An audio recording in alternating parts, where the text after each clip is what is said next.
Tonight we have a closer look at a heart study being called a blockbuster. A new study out tonight offers compelling evidence that those popular statin drugs, a class of drugs widely used to lower cholesterol and reduce the risk of heart attack, can do the same for patients with normal, even low cholesterol levels. It's a story that's making national news as one of the most important medical discoveries in years, and it all started at Brigham and Women's Hospital. More than 10 years ago, BWH's Dr. Paul Ritker, director of the Center for Cardiovascular Disease Prevention, identified something that caused heart disease in relatively healthy people. We found out that inflammation is a major cause of heart disease, and we developed a very simple blood test for something called C-reactive protein, or CRP, that's now in wide clinical use among clinicians trying to find out who's a high-risk patient and what can I do about them. Is that the cholesterol-lowering drugs, the statins, that have been shown to lower heart disease rates very dramatically, also lower CRP.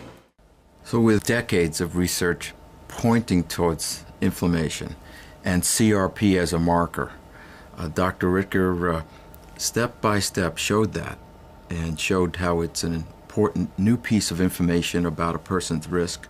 Dr. Mark Pfeffer is a senior cardiologist at BWH. The ability to show that you could change that risk required a major clinical trial. That trial, called Jupiter, involved 18,000 people worldwide. Half the patients were given a statin, a cholesterol-lowering drug that also lowers inflammation and therefore CRP levels. The result? When Jupiter was stopped prematurely, we didn't even know the results, we just knew it was stopped by the safety committee. That's a huge finding, and that meant the results are so conclusive, we no longer want to continue the study. The question has been answered. And that question, answering it, showing a 50% reduction in cardiovascular morbidity and mortality, is about as good as it gets in any study that any of us have done or will do.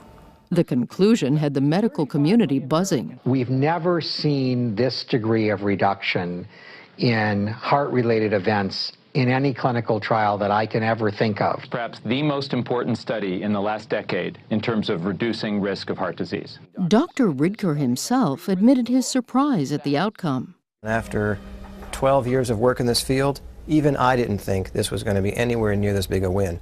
Dr. Peter Libby, chief of cardiovascular medicine, says this is the kind of study that makes the Brigham a leader in both research and patient care. Well, I think that the C-reactive protein story is a wonderful illustration of our culture of translational medicine at the Brigham, where we unite the best in basic science with the best in clinical medicine. Spurred by this unique environment, the leaders at Brigham and Women's Hospital predict more exciting breakthroughs to come.